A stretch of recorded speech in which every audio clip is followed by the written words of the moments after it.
Muchísimas gracias por venir, gracias a Libam, gracias a Nuria Anguita por abrirnos las puertas del centro siempre a celebrar los actos de Abierto Valencia. Sabéis que celebramos 10 años. Quiero dar las gracias a todas las galerías por el esfuerzo porque nos cuesta mucho esfuerzo, la verdad, montar esta celebración. Dar las gracias a las galerías de Castellón y Alicante. Gracias Mariano, de Espaini Vicolblanc. Gracias Isabel Bilbao, desde Javea, porque hacen el esfuerzo por venir a Valencia a celebrarlo con nosotros. Podéis ver sus exposiciones en el Centro del Carmen. Y bueno, hoy modero esta mesa porque Luis Trigo está enfermo, no ha podido estar aquí. Él es el presidente de la Fundación El Secreto de la Filantropía, que gracias a esta fundación pues podemos llevar a cabo este encuentro. Me gustaría hablar un poco del secreto de la filantropía. El secreto de la filantropía es una fundación cuyo objeto es la difusión de los valores de la filantropía y el mecenazgo. La fundación ha realizado numerosas actividades con el objetivo de facilitar el acceso a la cultura por parte de la ciudadanía y la conservación del patrimonio. En este sentido, me gustaría comentar algunas de sus acciones. Ha participado en la organización de la Feria de Arte Paper Valencia, ha participado en la edición de libros, ha puesto en marcha un espacio expositivo en el Casino de la Agricultura de Valencia y, de hecho, actualmente podéis ver una exposición de la colección de Luis Trigo, y ha organizado unas jornadas de coleccionismo de arte en la Universidad Complutense de Madrid. Luis quiere compartir con vosotros. ¿Puedes, por favor, poner el programa del curso de coleccionismo? Bueno, ahora se da en la pantalla. Porque la segunda edición se celebrará en la Universidad Complutense del 21 al 26 de noviembre. Voy a ver si lo puedo hacer yo. A ver.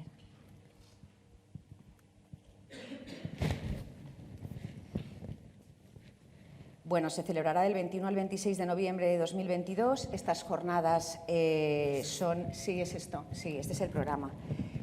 Estas jornadas son gratuitas y convocan durante 4 días a coleccionistas, galeristas, gestores culturales, profesores y alumnos de la universidad a un encuentro en torno al coleccionismo de arte con participación institucional del Ministerio de Cultura y la universidad, de numerosos coleccionistas y expertos. Además de las ponencias, se llevan a cabo visitas a varias importantes colecciones. La Fundación, también quiero decir, que realiza actividades encaminadas a la mejora de la normativa del mecenazgo y a la aplicación de la misma. Bueno, y ahora vamos a nuestro encuentro. Cuando se piensa en un coleccionista de arte, los tópicos apuntan hacia altas finanzas, suntuosas mansiones y vidas más que desahogadas. Pero la realidad a menudo no es así. Hay profesionales, personas que al establecer sus prioridades de gasto eligen antes acercarse a una galería que comprar un artículo de lujo. Quizá una de las razones de la escasez del coleccionismo en nuestro país tiene que ver con que aún lo asociamos a la idea de inversión, de algo muy caro y fuera del alcance de la gente normal. Bueno, pues bajo el título Miradas privadas al arte contemporáneo, colecciones privadas, ¿quién colecciona? ¿Por qué se colecciona? Queremos dar a conocer la importante labor realizada por los coleccionistas españoles en el fomento, enriquecimiento y promoción del arte contemporáneo. ¿Quién colecciona? Pues coleccionan Estefi y Francisco, de la colección La Escalera, Josep María Civit y Borja Fernández Covaleda, de la colección Campo Cerrado. Voy a ir presentándoos a cada uno de vosotros y me gustaría que ya pues nos contestaseis a la primera pregunta, que es pues cómo empezasteis a acercaros al arte, cómo empezasteis a adquirir obra, en qué momento, de una manera consciente o inconsciente, os disteis cuenta que estabais creando una colección y si queréis pues hablar de la línea de vuestra colección. Entonces, los primeros, pues Estefi y Francisco. Voy a poner en pantalla...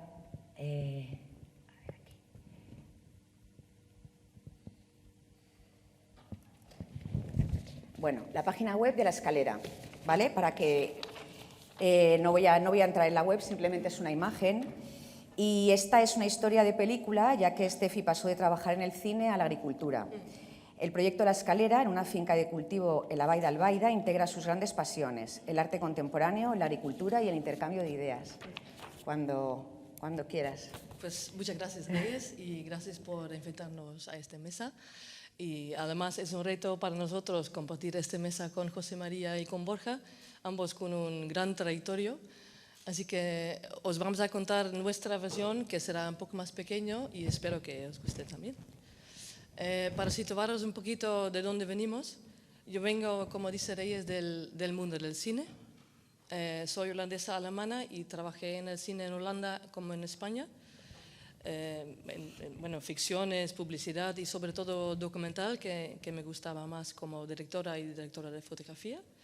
Y Francisco viene del mundo de la economía y vivíamos en Madrid, en pleno centro de Madrid, donde teníamos una vida maravillosa, madrileña, con todo lo que conlleva, y realmente no teníamos ninguna cosa externa que nos empujara a tomar una decisión drástica diferente. Entonces era algo interno nuestro que nos llevaba a querer algo más, ¿no? Porque teníamos varias inquietudes, que teníamos el trabajo de ambos, teníamos la literatura, la música, el arte, y cada cosa estaba como disperso en la casa, ¿no? Cada uno en un rincón ahí diferente. Y nuestro interés en el medio ambiente y la agricultura, como creció después. Entonces, queríamos buscar un sitio donde podíamos encajar todas esas cosas que valoramos en una cosa, ¿no? Que estaría presente en un sitio casi. Entonces, empezamos una búsqueda. Encontramos aquí en la Comunidad Valenciana, en el Valle de Albaida, que era además una preciosidad que no conocíamos antes, una ruina que estaba abandonada durante 25 años y los cultivos también. Nos enamoramos de esta casa y decidimos de lanzarnos a ello, reformarlo todo, una gran obra, los cultivos otra vez darles vida, cuidar de ellos. Y ahí encontramos, teníamos espacio para encontrar en todos los rincones perdidos de Madrid en una cosa más organizada, ¿no? Sí, entonces para que tenéis un poquito una idea, os he preparado un vídeo corto de 2 minutos para que veáis un poquito. ¿Puedes lanzar el vídeo, por favor?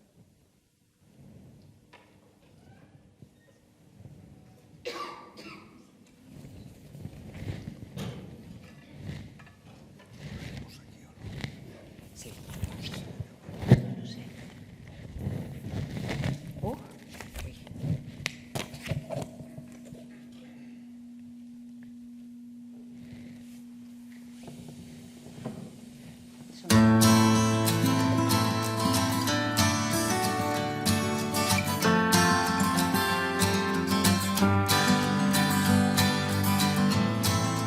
Is it getting better? Or do you feel the same? Will it make it easier on you now? You got someone to blame. You said one love, one life, when it's one need in the night. One love, we get to share it. It leaves you, baby, if you don't care for it.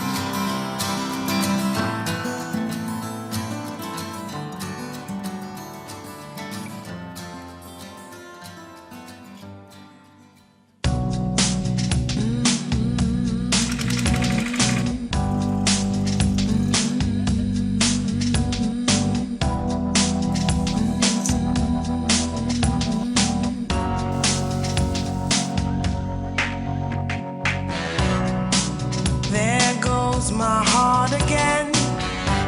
All of this time I thought we were pretending. Nothing looks the same when your eyes are open. Now you're playing these games to keep my heartbeat spinning. Yeah. Show me love you, show me love you, show me everything my heart is capable of. You reshape me like butterfly origami. Have broken into my heart. This time I feel the blues have departed. Nothing can keep me away from this feeling. I know I falling for you. I'm taking time to envision where your heart is. Bueno, pues impresionante el cambio y el trabajo que hay ahí. ¿Queréis hablar un poco de vuestra colección, la línea de la colección, cómo empezó? Sí, es que nosotros no nos considerábamos coleccionistas, ¿no? Lo que hacíamos es ir a ferias, y ir cada vez más a ferias, conocer galeristas, establecer una relación con ellos cada vez más. Entonces, en algún momento, el mundo de fuera empezaba a llamarnos coleccionistas. Entonces, a partir de ahí cambió un poco también. Bueno, a lo mejor quieres tú. Sí, yo creo que hay una parte de percepción externa, ¿no? Que es lo que decía Steffi, ¿no? Que en algún momento alguien empieza a considerar que eres un coleccionista, y luego en la parte interna yo creo que es, no sé, yo lo veo un poco como la felicidad, ¿no? O sea, no eres feliz todo el tiempo, ¿no? Pues tampoco eres coleccionista todo el tiempo. Hay momentos en los que te sientes un poco más coleccionista que en otros, ¿no? Yo creo que en los últimos años hemos hecho, digamos, un esfuerzo más por crear un vínculo cada vez más estrecho con artistas y galerías, principalmente, y por definir, digamos, un discurso en la colección, pero realmente yo creo que hay momentos donde te sientes un poco más cercano a lo que puede ser un coleccionista, ¿no? Y son momentos a lo mejor porque has descubierto una obra en el taller de un artista y has conseguido que una galería monte una exposición a partir de esa obra, o porque en alguna otra colección tienen obras parecidas a las que tú tienes y son coleccionistas pues de un cierto peso, ¿no? O, momentos puntuales donde hay un vínculo un poco más estrecho con esa idea de sentirte coleccionista. En cualquier caso, nuestra colección es una colección que empezamos, vamos, yo la empecé en mitad de los 90 más o menos, luego conjuntamente Steffi y yo llevamos casados 10 años, y esos 10 últimos años, digamos, son los más en los que hemos hecho un esfuerzo mayor, ¿no? por ampliar y crear ese discurso, ¿no? Es una colección en la que hay aproximadamente unas 200 piezas y que tiene como dos hilos conductores. Uno, arte geométrico, que representa más o menos el 60% de las obras. Pensábamos, o yo pensaba en algún momento, y creo que estábamos bastante de acuerdo en la idea de que han sido una serie de movimientos que empiezan a principios del siglo XX, que en España pues pasaron muy por encima, ¿no? Realmente pues aparecieron 30 o 40 años después y costó mucho trabajo, porque fueron esos años 50, 60 en la época de la dictadura, donde pues era difícil que esos movimientos que son mucho más amplios que abstracción geométrica, ¿no? Porque hay muchas líneas, tanto en Europa como en Latinoamérica, muy vinculados a lo que es el arte geométrico, ¿no?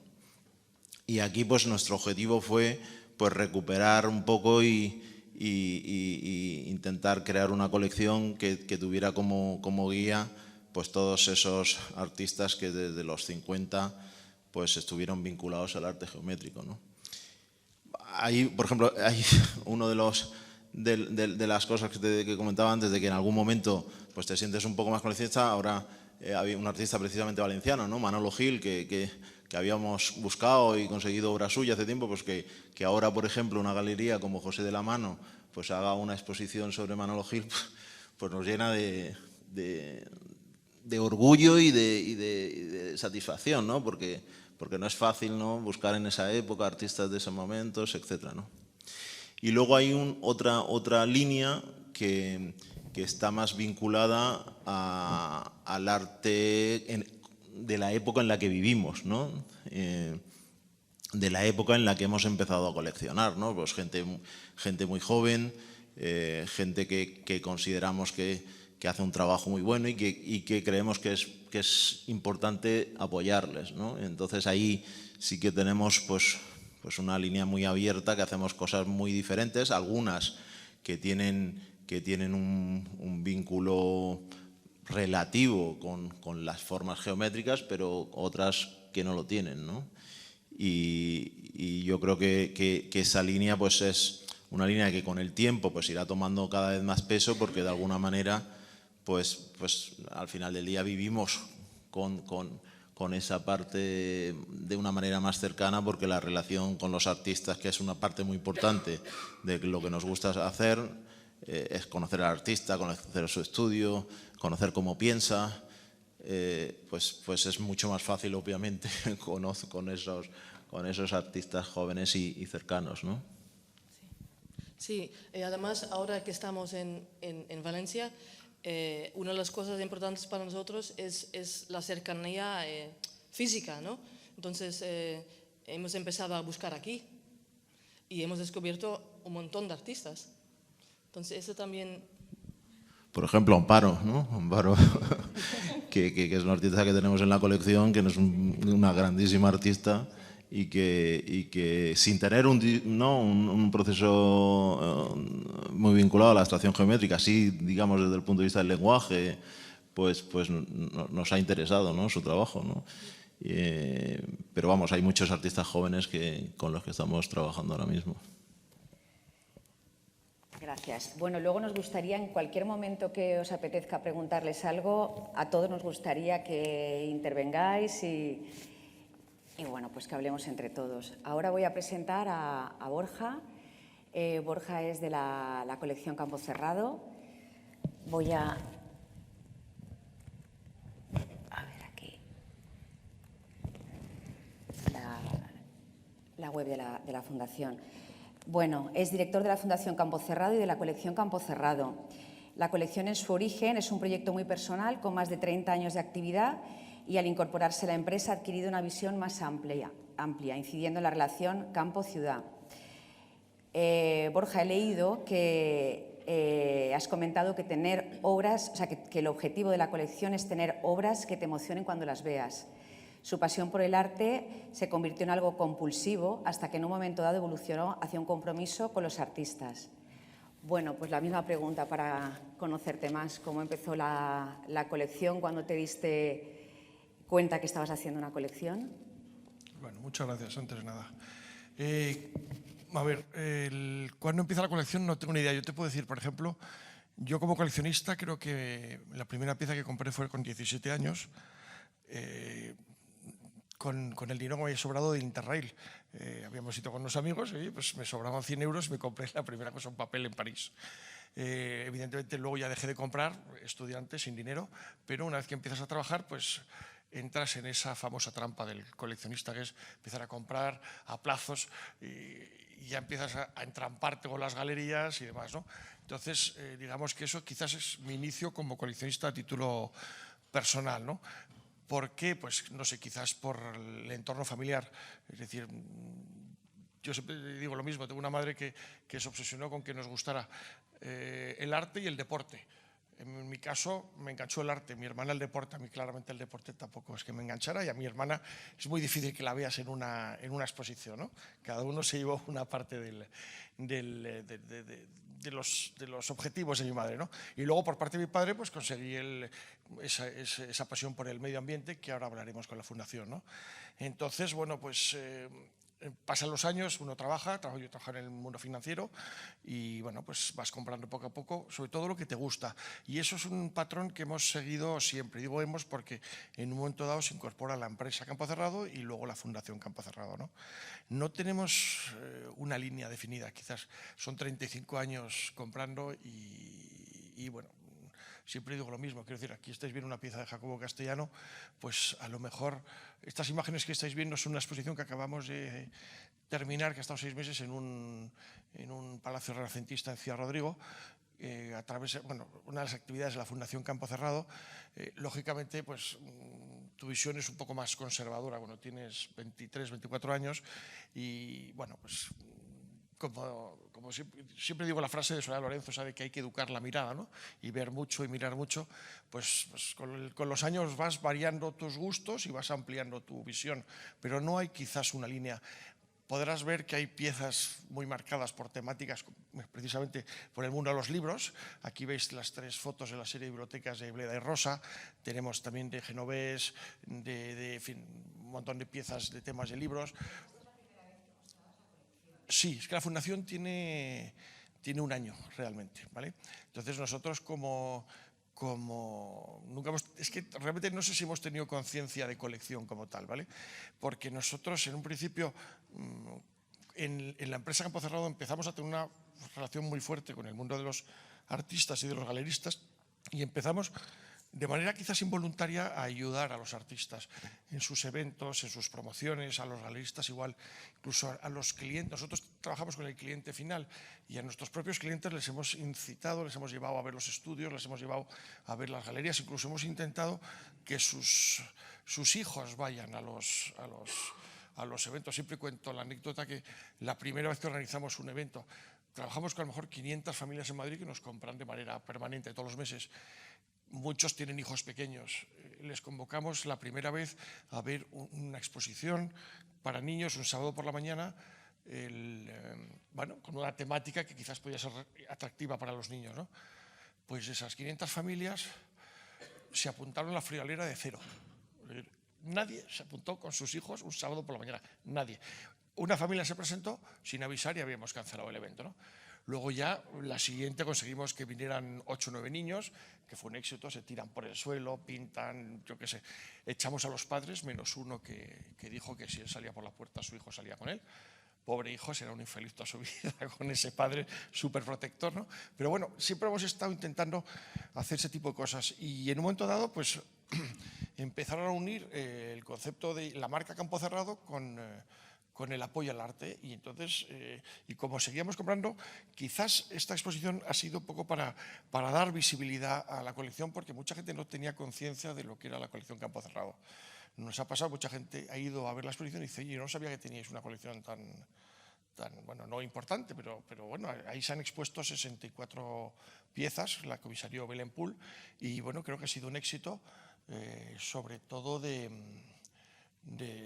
impacto a la comarca y de visitantes, porque en Ciudad Rodrigo, no sé si lo conocéis, un pueblecito de 11.000 habitantes en la esquina de Salamanca con Portugal y Cáceres, pues el primer mes tuvimos, esa foto es horrorosa la anterior, porque es una pieza de Alfredo Yar, pero han sacado la foto con la pieza ya desmontada, sin luz y sin nada, ¿no? Pero bueno, os decía, el primer mes me parece que fueron más de 5.000 personas a ver la exposición. Creo que Ciudad Rodrigo es todo un shock, ¿no? Que el arte contemporáneo es una cosa que no solían, es que no solamente, es que no lo veían ni por aproximación, ¿no? Y bueno, pues quizás esto es un poco, no sé si me has preguntado más cosas, si debo decir algo más. Dirás más. Yo creo que ahora pasamos ya a presentar a nuestro tercer coleccionista invitado, Josep María Civit. Él es economista, diseñador corporativo, comunicador, miembro del Consejo Asesor de la Fundación Arco, premio al coleccionismo contemporáneo GAC 2020, medalla Picasso de la UNESCO y coleccionista de arte contemporáneo. Gracias, Josep María, por venir. Y en palabras tuyas que he leído, dices, coleccionar arte es sentir mi época, una aventura intelectual. También se trata probablemente de un elemento que es el placer entendido en el sentido freudiano. Cuando quieras. Bueno, voy a poner... perdón. ¿Qué vas a poner? ¿Las imágenes? Voy a poner, como todos, la página web y luego ya las imágenes cuando tú me digas, ¿vale? Pero quizás previamente quisiera decir algo al público. ¿Puedo? Bien, por supuesto. Vale. Buenas tardes y gracias por haber venido. Resulta que hace 2 viernes una chica de Irán, del Kurdistán iraní, llamada Masha Amini, tuvo la desgracia de toparse con un miembro de la policía moral del régimen teocrático de Irán. Masha Amini tenía 22 años, una chica maravillosa, cuyo, parece ser, problema era que se había colocado mal lo que llamamos el hijab o la hijab. Entonces, esto es el tema, ¿no? Este es el pañuelo, que no es un pañuelo, ¿no? Sino es un velo, porque la función es velar. Y entonces fue detenida por llevarlo mal puesto. Fue llevada a la comisaría y salió muerta. A mí me gustaría recordarla porque pienso que no empatizamos ya suficientemente con nadie. No he visto ni en casa en Barcelona, ni aquí en Valencia, ni en Madrid, a ninguna mujer, ni ningún hombre que salga a quitarse estos velos que no protegen, sino que aíslan y que pesan sobre la mujer. Así que yo voy a dedicar mi intervención a Masha, pensando que la libertad del arte debe ser siempre estar por encima de cualquier otra cosa y la libertad de la vida mucho más. También pido al presidente de Irán que haga dos cosas, que elimine la policía de la moral y segundo, que no deje entrar a los Estados Unidos otra vez, que cuando oyen estas noticias todavía quieren meter más la mano. O sea, yo creo que esta combinación de dos cositas no estarían mal, en el sentido de que el pueblo iraní estaba haciendo grandes progresos sobre el tema de la vestimenta de la mujer, que no era el vestimento, es el ocultamiento, y por tanto he querido empezar mi intervención tirando el velo.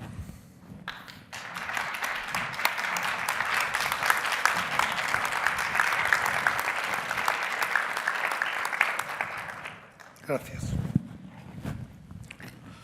En segundo lugar, y fuera del programa, también me parecía importante, lo puedo hacer ahora, supongo, ya es más de lo que se trata. Primero, gracias por invitarme, gracias pues, por estar aquí con vosotros. Yo he estado en Valencia hace muchos años ya y tengo grandes amigos y galeristas. Y quisiera hacer un agradecimiento a la BAC, la asociación que preside Rosa Santos, y que evidentemente está haciendo un esfuerzo enorme por crear lo que yo llamo un canon. Yo creo que los galeristas, y aquí creo que hay bastantes, tenéis una gran responsabilidad, que es, en primer lugar, creo que sois creadores de coleccionistas. Y esto no es menor, esto no es menor. Y es evidente que para crear coleccionistas tenéis antes que crear un canon. ¿Qué queréis contar? Pero es que anterior tenéis otro compromiso, que es crear artistas. Es decir, dar voz a los artistas. Si consiguiéramos esto de los galeristas, que se ocuparan de descubrir los artistas, de crear un canon creíble, de crear coleccionistas y de sentirse embajadores del arte, sería algo magnífico. Sé de las dificultades que existen, porque yo también viví la era del entusiasmo y Valencia también lo vivió enormemente. Mi amigo José Luis Brea, en paz descanse, ya hablaba de la sospecha de lo contemporáneo, ¿no? Porque como un arte fundado en el antiarte, el siglo XX, puede atraer, ¿no? Lo que atrae son sospechas que evidentemente deberíamos de algún modo controlar. Quisiera también que los galeristas en este canon nos mostraran el mundo, porque yo tengo la impresión que estamos trabajando mucho localmente. Y claro, yo siempre dije que si yo hubiera nacido en Nueva York con mi misma edad, mis mismos recursos, todo igual, en estos momentos sería un grandísimo coleccionista mundial, porque valía lo mismo un Andy Warhol, cuando yo empecé a comprar, que las primeras piezas que compré. Y el arte español o el arte catalán o el arte valenciano, pues nos hemos quedado un poco estancados en el escenario mundial. Así que os reclamo de liderazgo, ¿no? Os pido que nos ayudéis, os pido que hagáis grandes exposiciones buenas, con tesis. Hoy he visto algunas y me han parecido maravillosas y espero, pues, aparte de daros el agradecimiento, porque si no, no existiríamos los coleccionistas, pues desearos realmente que ejercéis este papel.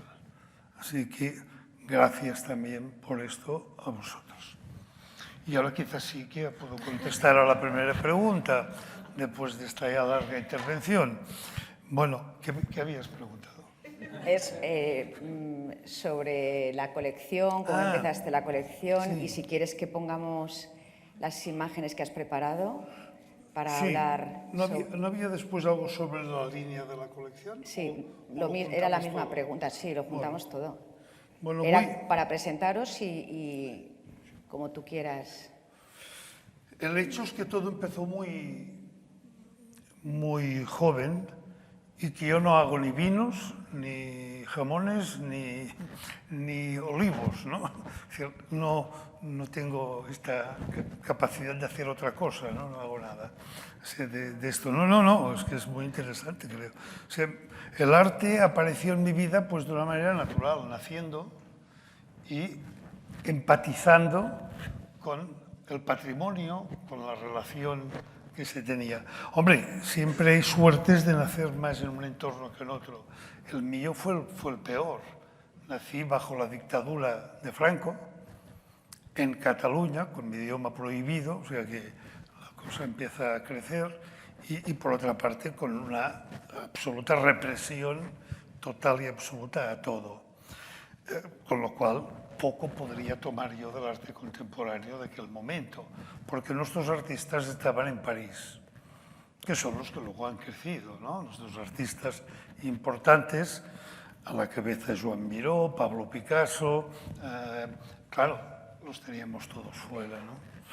Y poco a poco fue difícil, porque recordar, claro, por edad, yo nazco en las cenizas del Holocausto.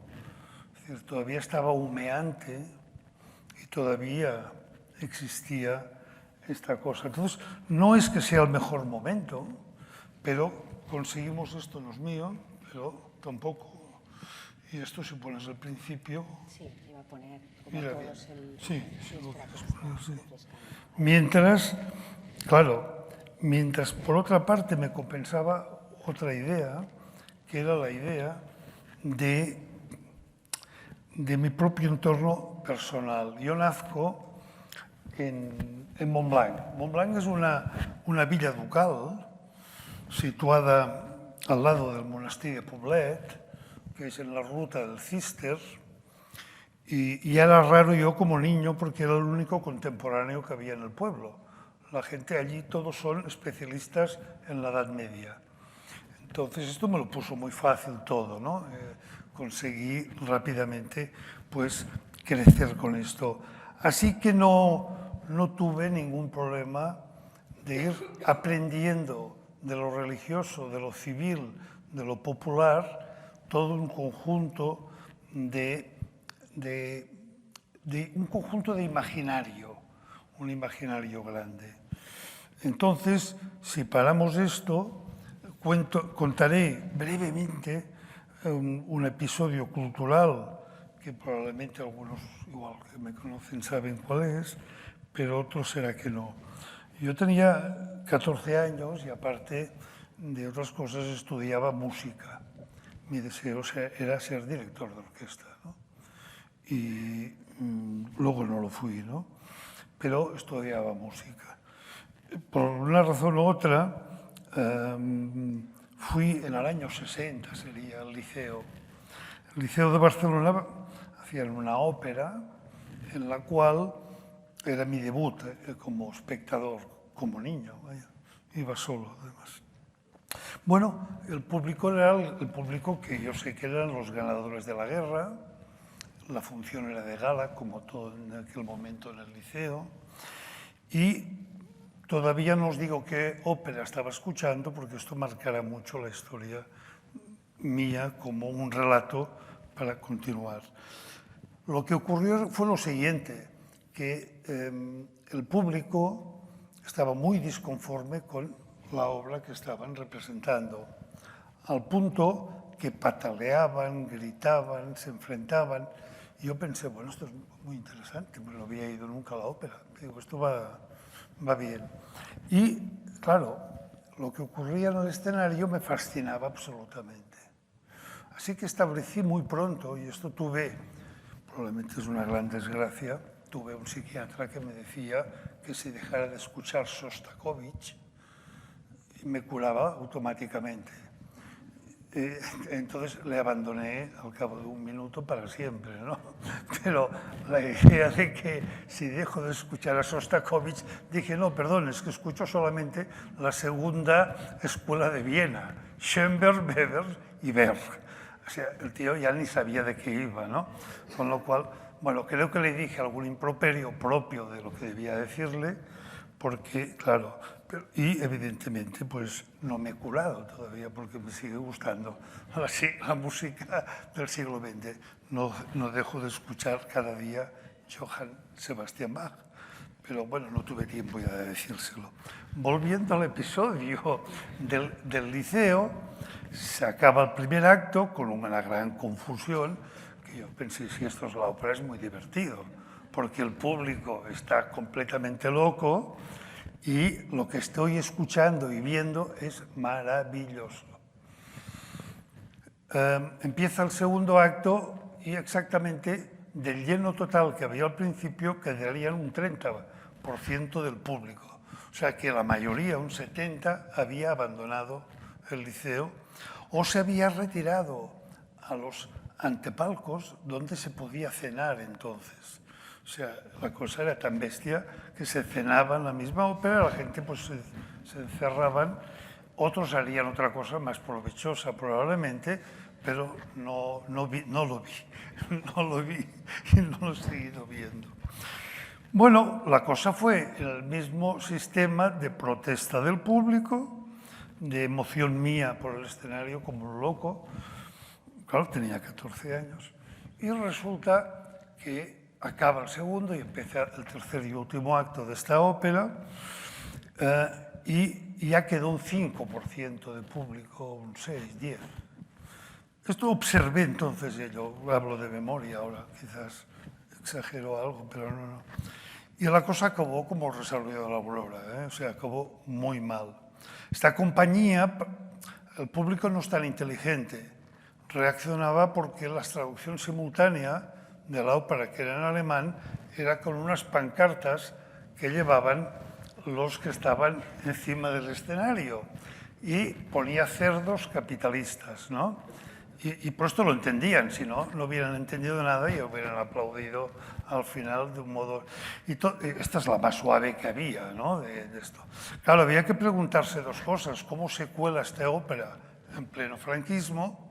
Porque el franquismo no sabía el alemán probablemente, y pensó, porque esta compañía antes había hecho una ida y después hizo una bohème, ¿no? Es decir, pero entre medio colocó esta obra, que ahora mismo voy a decir de qué se trataba. Mi entusiasmo fue grande. Ya digo la ópera. La ópera se llama, traducido al español, La ascensión y caída de la ciudad de Maroni, que probablemente los más musicales de aquí conocerán.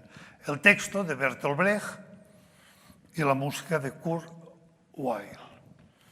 No puede ser mejor para un niño, ¿no? Es una cosa extraordinaria, extraordinaria. Un relato de la vida misma, ¿no? Una ópera contemporánea de una capacidad y calidad enorme. Así que volviendo hacia mi casa a pie, un niño de 14 años hizo una reflexión. Bueno, a mí me ha gustado mucho, y a la gente no le ha gustado nada. Entonces decidí ponerme al lado del arte. ¿Qué significaba no soy parte de esta sociedad ganadora de una guerra, de esta burguesía inculta, de esta gente asquerosa que solamente iban allí por otras razones que no las musicales, ni las literarias, ni las poéticas, ni nada. Así que decidí tomar aquella decisión en mi paseo entre el liceo, los que conocen Barcelona, y la calle de la Diputación, que es donde yo vivía, pues me llevó a esta reflexión. Una reflexión que a la mañana siguiente tuve que mantener por dignidad, porque me di cuenta que me había perdido toda ya mi vida, que estaba expulsado, que yo me había autoexpulsado del sistema. Bien, no es menor esta cosa porque me ocurre, y en esto explico cómo entro en el mundo del arte, porque entro en este escenario, pero resulta que paso 2 años en el exilio interior, ¿no? Porque no había ninguna posibilidad. Y de repente, aquellas cosas que la vida te da algún regalo que no esperas, me vi envuelto en otro tipo de escenario que, liderado por el señor Ricardo Gomis, en La Ricarda, hacía unos actos los sábados, solamente muy, muy pequeños, pero de una gran intensidad. Y la hija de este señor, que estudiaba económicas conmigo, me dijo, oye, a ti que te gusta mucho la música, si quieres venir, te invitamos. No hay ningún joven, pero puedes pasarte un buen rato. Acepté. Bueno, allí conocí el primer día a Joan Miró, a Antoni Tàpies, a Joan Brossa, a Carles Santos, vuestro Carles Santos. Allí estaban pues, Mestre Escuadreny como músico, John Cage, Messe Cunningham, el bailarín. O sea, bueno, paso de aquel público que pataleaba contra este mensaje a un nivel que yo jamás había soñado. La verdad es que quien me conoce, que hablo mucho, y perdonad, ahora daré paso a lo siguiente, aquellas sesiones yo siempre estuve callado. Porque, en primer lugar, porque es que ni sabía tan siquiera la importancia de Joan Miró. O sea, esto es muy bueno, ¿no? Ni sabía la importancia de John Cage, que luego fuimos amigos, ¿no? Yo no sabía nada. Claro, pero algo sabía que estaba pasando allí, ¿no? Así que todo esto empieza de esta manera. No es una historia de dinero, no es una historia de triunfos profesionales, no es una historia de coleccionismo, la palabra que niego, la principal. En todo caso, soy un archivista de la contemporaneidad, y ya con esto ya es muy difícil, y evidentemente me quedo pues, sujeto allí sin moverme. Por cierto que la casa se empezaba con un calder exterior impresionante. Antoni Casablancas había hecho la arquitectura y todo era un prodigio de serenidad, de belleza y tal. Se leían poesías contemporáneas, se cantaban canciones, se descubrían obras, se oía la voz del poeta. Así que si juntamos todo esto en pleno franquismo, y esto ya era casi clandestino, ¿no? Así que nazco de la clandestinidad de 2 cosas, de mi propio entorno, de Montblanc, ligado al aprovechamiento civil de lo religioso, porque tuve la suerte de tener una catedral en mi pueblo que había un órgano. Yo tocaba el piano. Es que habían bajorrelieves, pinturas, policromía. Es que había una arquitectura gótica extraordinaria. Pues, hombre, un niño de 6 años con todo esto, pues, bueno, y los rituales que acompañaban a esto. El arte tiene mucho de ritual y en este sentido pues lo aproveché. Y luego la experiencia de haber abandonado felizmente al liceo y tener la suerte, pum, de caer en un sitio, han sido elementos que han conformado mi origen como persona que ama el arte. Y siempre digo una cosa que he tomado nota antes. No es lo que yo hago por los artistas, por lo cual tengo que tener una cierta posición, sino que yo creo que estoy por lo que hacen los artistas para mí y para nosotros. Es decir, tenemos siempre la tentación de ver al coleccionista como el redentor. ¿Redentor de qué? Les debemos dar las gracias a ellos infinitas. Y yo creo que en este sentido no aspiro a que nada, o sea, no me interesa el coleccionismo desde esta perspectiva, aparte que lo encuentro un pequeño secuestro. O sea, esto de apropiarse de obras y tenerlas y tan escondidas y tantas, ¿no? Bueno, supongo que el doctor Freud me perdonará por tener la obsesión coleccionista. No sé si hemos visto cosas mientras tanto. Me he atrevido a empezar a poner imágenes. Pues has hecho bien, has hecho bien. Has hecho bien. Para que puedan hablar todos, Josep María, Sí. digo, voy a empezar pues a poner paramos imágenes. y que hablen los demás. Sí. Y luego si quieres comentar, No, que luego te apetecía comentamos comentar las alguna obras, obra, pero sí. bueno, para que Sí. vieseis un poco... Porque te has saltado, bueno, ya habéis visto Auschwitz, ¿no? Sí. Vale, ¿Quieres que vuelva atrás? O luego volvemos a...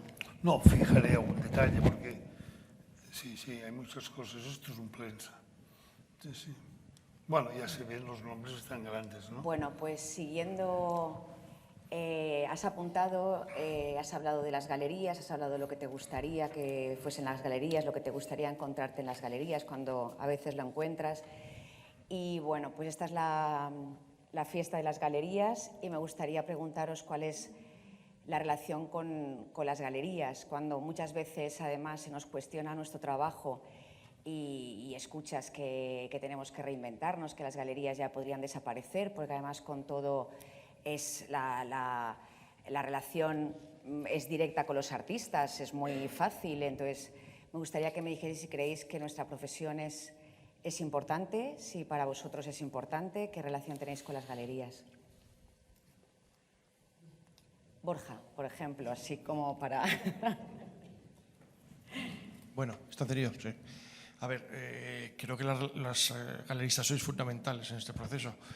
Nuestra relación como coleccionistas tiene que ser buena y suele ser muy buena, pero bueno, en mi caso personal ya no es que sea buena, es que soy socio de una galería de arte.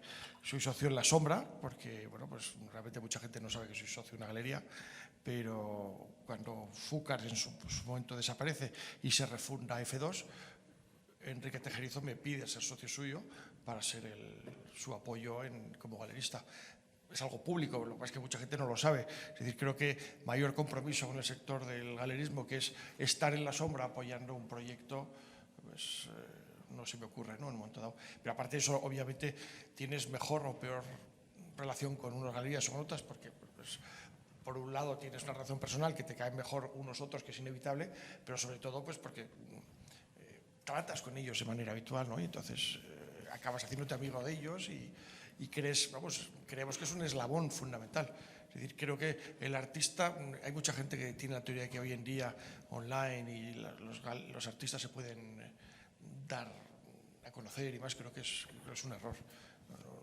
Al final, incluso con los propios sistemas, cómo funcionan las redes, acabarías viendo siempre los mismos artistas, no acabarías descubriendo esa labor del artista de ir descubriendo los artistas jóvenes o los artistas nuevos, no lo podrías tener a través de las redes sociales, ¿no?, y de estos sistemas, porque al final te acaban mandando siempre lo que tú acabas viendo, ¿no? Es una cosa realmente peligrosa, ¿no?, en todos los ámbitos. Sí. El uno no existiría sin el otro. Es tan claro como eso. De esta forma, ¿no? Si no estaríais, bueno, buscaríamos algo, pero sois absolutamente clave de todo el proceso que también hacemos. Y además, creo que si buscas, o si el arte en sí es como inquieto, ¿no? No hay nada cierto, esto es o esto no es que está todo, hay mucha fricción, ¿no? Es complicado, es apasionante, es insegura, es una búsqueda enorme para el artista, bueno, desde luego, ¿no? Para la galerista también, porque hay una búsqueda y una investigación de vuestra parte detrás enorme en muchas ocasiones, y aparte la función vuestra de educar, ¿no? Porque a través de las galerías te encuentras con un artista que a lo mejor no habías pensado o tienes que pensar de nuevo algo, ¿no? Justamente la parte atractiva la que tiene el arte. Y aparte de abrir las galerías, organizar lo que estáis haciendo ahora para que entre todo el mundo. Porque no es de... Además, la palabra coleccionista creo que hay que cambiarlo radicalmente porque suena a un armario MAF encerrado, ¿no? Con tapicería marrón, no sé. Esto no va de todo bien, no como yo me siento, desde luego. Entonces, a lo mejor podemos hacer algo en ese aspecto. Sí, yo creo que ese punto es... bueno, hablábamos antes en la comida, ¿no? Y decía yo antes lo del sentirte o no sentirte, es que no sé muy bien lo que significa, ¿no? El tema, y además es que probablemente de todo ese proceso la última fase, la de la posesión, es la más, por lo menos para nosotros es la más irrelevante, ¿no? Porque puedes disfrutar perfectamente viendo, experimentando, compartiendo, leyendo, estudiando, que es la parte, por ejemplo, que a mí más me gusta de ese proceso de conocer, porque al final del día para mí es un proceso de conocer, de estudiar, y que creo que de alguna manera, aunque José María dice que no, sí que queremos ver que ayudamos en cierta medida, ¿no? Haciendo esa parte, ¿no? Que es la parte de la relación comercial, ¿no? con la galería, pues de alguna manera ayudar modestamente a que eso pueda continuar, ¿no? El esfuerzo del artista que trabaja, que investiga, el esfuerzo del galerista que hace ese mismo trabajo para dar a conocer, etc.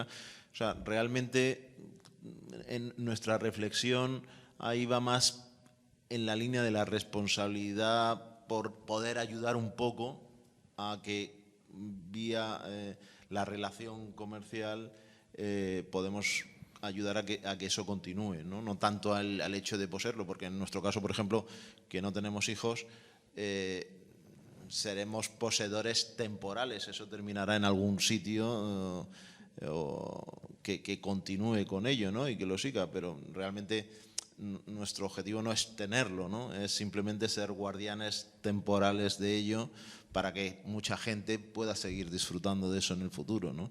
Eso es es un poco como lo vemos, ¿no? Sí, y el disfrute, ¿no? El disfrute de ver por dónde va el artista, porque normalmente le seguimos, ¿no? O vamos muy desde su época de estudiantes, ¿no? Vamos en alguna gira a ver qué es en este momento y ver qué cambios hacen. Sí. Me toca a mí. Si quieres apuntar algo. Lo siento, ¿eh? Debían haber puesto un rótulo. Vendrá un señor que habla en exceso. Te voy a poner tiempo. No, por esto no. Deberían filmarlo y cortarme y dejar. No dejar nada. Sí.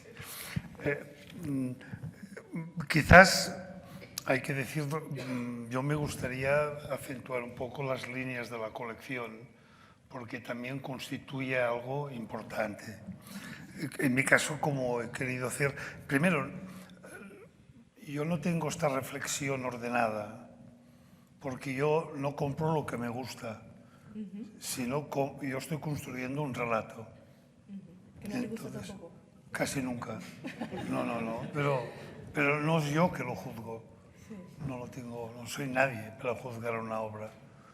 Entonces, sí, hay mucha gente que me pregunta, ¿pero tú puedes comer con esta obra de Cunelis delante? Digo, primero, la obra de Cunelis no la tengo en el comedor mientras como, ¿me entiende? Porque la gente supone que el arte tiene un destino doméstico, hablando del arte privado.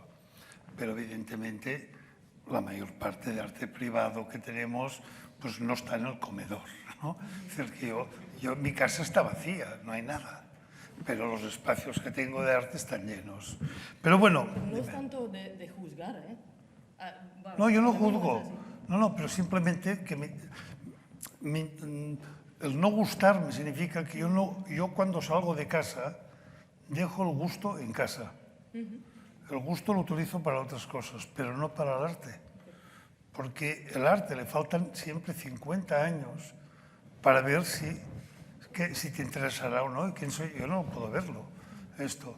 Y luego ya el tiempo ya decidirá las cosas. Y perdona, nunca como ahora habíamos tenido curators, directores de centros de arte, de museos, galeristas buenos, personas sabias. O sea, hay tanta gente que va marcando pam, pam, pam, pam, que bueno, yo simplemente aparto una cosa para ir creando este archivo de la contemporaneidad. Es que luego hay unas obras bastante lamentables, ¿no? Es decir, sí, sí. ¿Quieres que pongamos las Las obras lamentables, espera, que antes... antes, bueno, es que, claro, si nos reímos nos aburriremos. Pero, en primer lugar, mi colección, a diferencia de la mayoría de las catalanas, de las que yo conozco mejor, pues es una colección internacional. Pero no internacional, es internacional occidental. Y esto ya me molesta, la supremacía del blanco. Yo ya, todo esto ya que lo aparten. Ahora me gustaría, lo que pasa es que no es correcto políticamente, ser negro.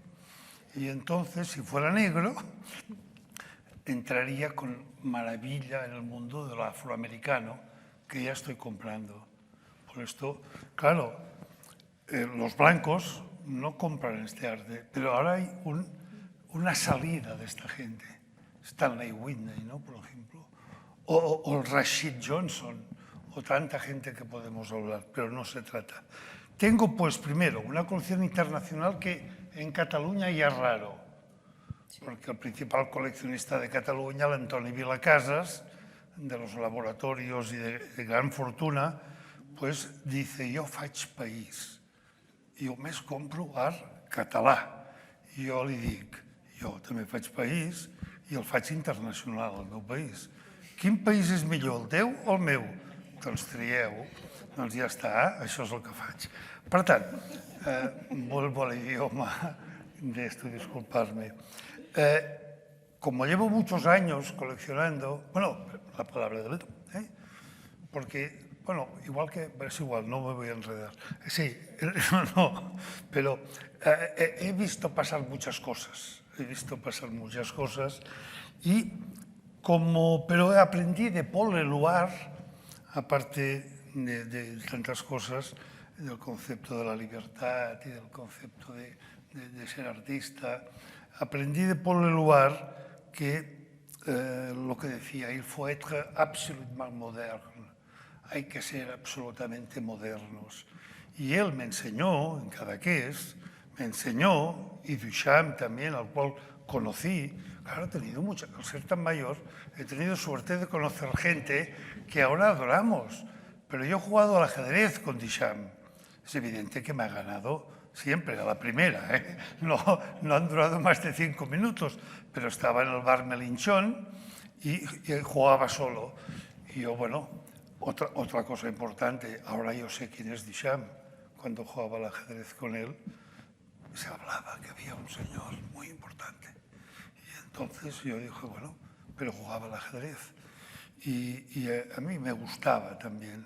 Bueno, entonces yo he vivido muchos momentos, pero la colección está orientada a lo conceptual, al minimalismo americano, al arte povera, y luego aparecen los objetos poéticos, o estas esculturas que no son esculturas, que básicamente es lo que tengo más.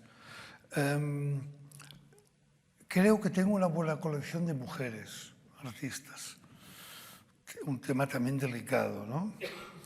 Y aunque a veces paseo con un artista catalán por la Rambla Cataluña antes y Consell de Cent, donde estaban las galerías, y en Sorna me decía, mira, ya puedes entrar, hay un artista extranjero. Se reían de mí, ¿no? Y yo dije, bueno, sí, voy a entrar. Y cuando había algún catalán, digo, también puedo entrar, ¿no? A verlos. Pero también tengo una gran presencia de esto. Y actualmente me estoy ocupando de más cosas. Vas pasando, ¿no? Sí. ¿Puede pasar más rápido esto? Porque aquí hay cosas muy clásicas todavía. Bueno, Otto Sitko, ¿no? Robert Motherwell. Hostia, es que hay mucho, ¿no? Mira qué bonita la de las ostras.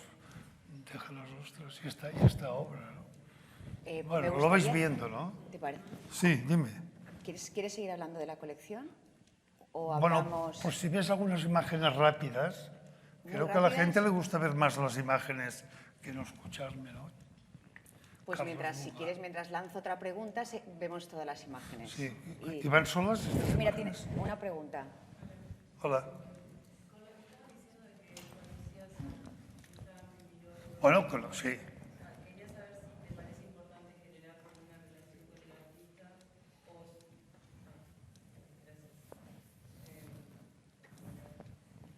Ah, qué buena pregunta. Ya la entiendo.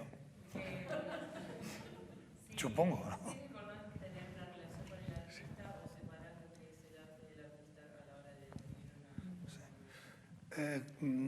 En general no me interesa nada los artistas como personas, más que las personas como personas. O sea, que yo no sé si eres artista o no, pero podemos hablar todo lo que quieras. No me importa que seas o no artista, me interesan las obras separadas de los artistas.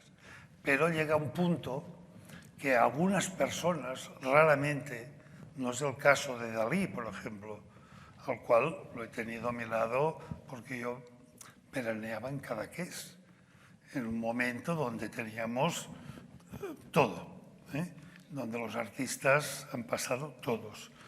Y allí conocí a David Hockney, que por cierto es el más extraordinario dibujante y que sería imprescindible en toda colección mundial. Allí conocí a toda esta gente, ¿no? Y tanto en músicos como en artistas. Pero hay uno, como por ejemplo Joan Miró, que es el hombre más dulce del mundo, que en vez de ser una persona que pavonea de nada, me decía, jove, ¿li agrada això? Me preguntaba si me gustaba la obra de él. Tú, que temblaba, estaba temblando. Es decir, que un maestro, porque luego llegó el día que ya era un maestro. Ya era un maestro cuando lo conocí yo, pero entonces, claro, y me preguntaba si me gustaba. Fíjate, ¿no? Con este hombre se podía hablar, porque era todo suave, todo dulce, todo aprender cosas, todo mensajes de amor, de talento, de trabajo, de paciencia, de cariño. Sin amor tampoco hay arte. Por esto yo adquiero amor también, pero el amor tiene formas muy diversas, ¿sí?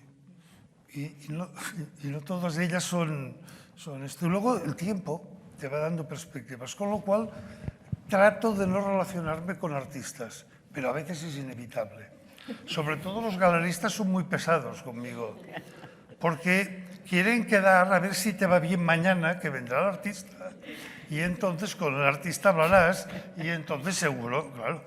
Yo digo, no, te compro ahora o pasado mañana, pero que no esté el artista, ¿no? Porque sí, también hay muchas decepciones. Bueno, en todos los terrenos. También el arte, hoy en día, dejarme decir una cosa que igual os va a espantar a todos, no está en el centro de la artisticidad. El arte no es lo más artístico que hay. Yo creo que ha huido a otros terrenos. La buena filosofía es maravillosa como elemento artístico. Byung-Chul Han, este coreano que vive en Berlín, que tiene una obra preciosa sobre la demora de la belleza. Es que los que hemos visto muchas imágenes en la vida, es que es como mis obras, son para ciegos. Mis obras son para ciegos. O sea, no hace falta mirarlas, se miran con la mente, pero no se miran con los ojos. Así que también el cine se ha quedado los mejores de nosotros. El cine está en un momento espléndido. Y entonces se ha llevado mucha gente con mucha calidad, ¿no?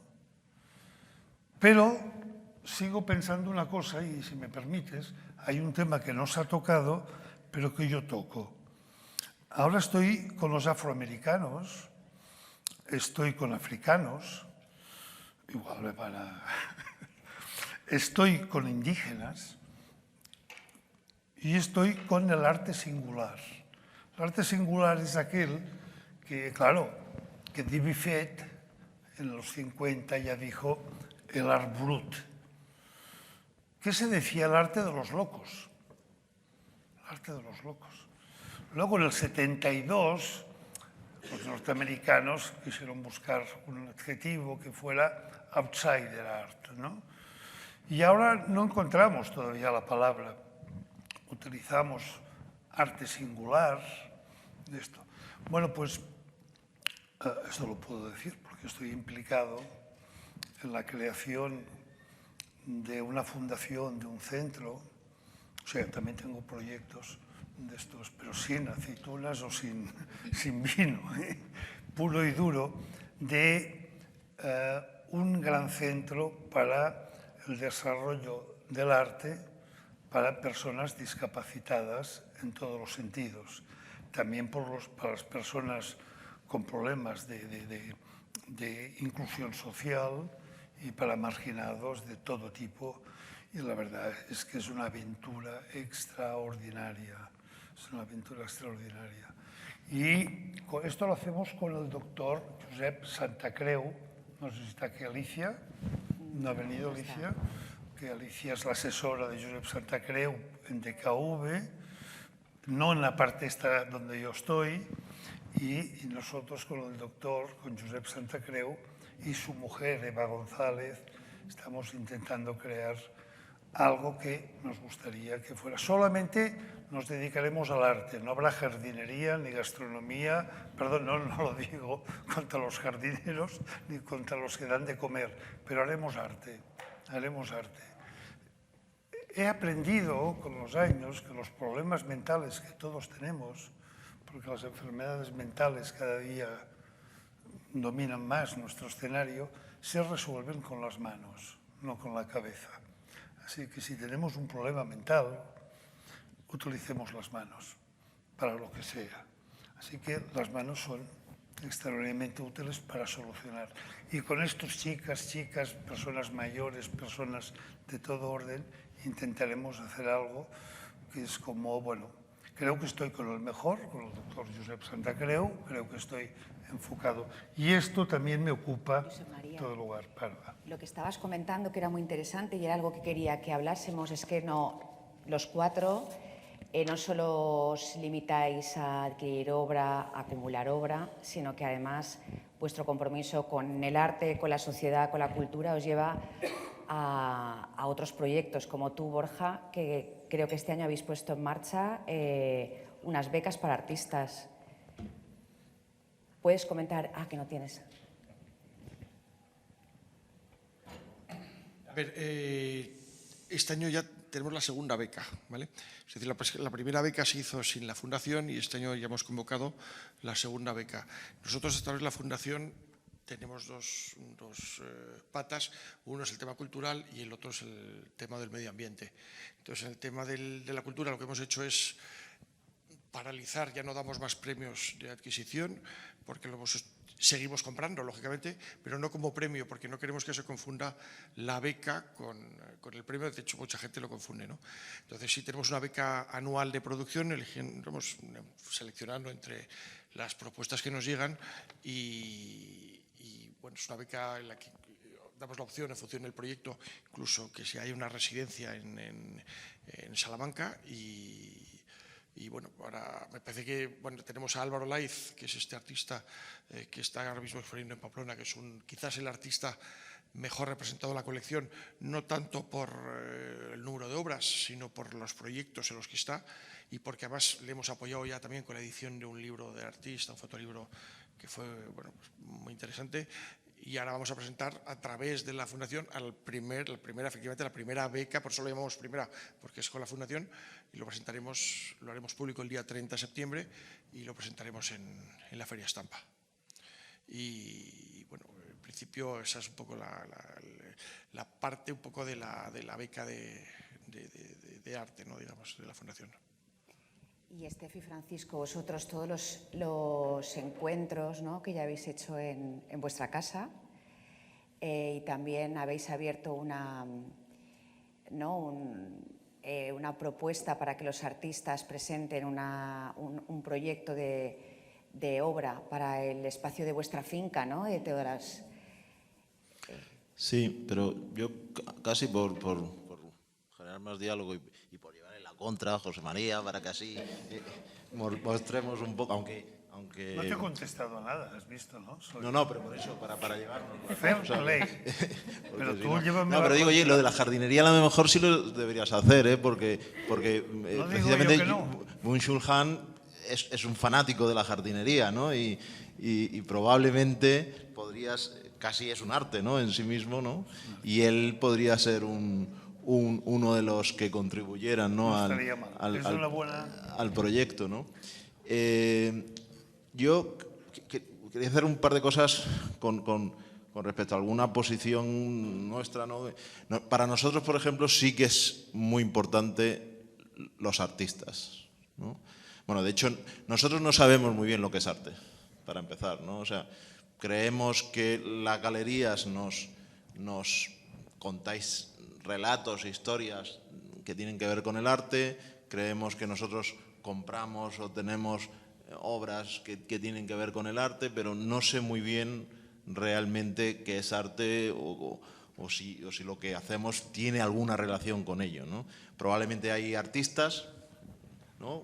Si se puede definir de alguna manera, y lo que sí que nos importan son los artistas y más que los artistas también las personas, ¿no? que son artistas, ¿no? Y por eso para nosotros sí que es muy importante la relación, a la pregunta un poco que hacía antes, la relación con los artistas más allá de su arte, como personas y como...